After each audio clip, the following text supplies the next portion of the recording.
استنى اعمل دي بس. أستاذ سالم الجحوشي، شو حتقرأ الآن؟ اللي النص اللي حتقرأه قبل شي و30 سنة. يا سلام، رجعتنا عمر يا محمود. شو هذا النص؟ ماذا؟ عدنان ولينا.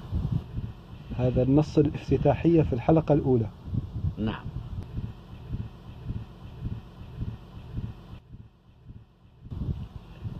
اندلعت الحرب العالمية الثالثة عام 2008.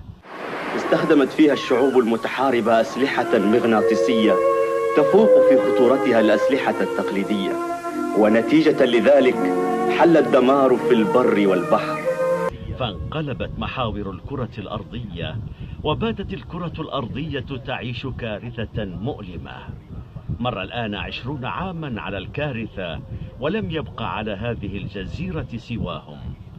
أتت الحرب على معظم أجزاء الكرة الأرضية، والآن أخذت الأشجار والحشائش ثانية، وأخذت الأسماك تملأ مياه البحر. لقد انتعشت الأرض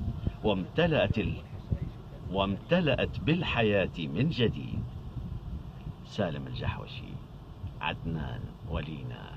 الله الله. 1978.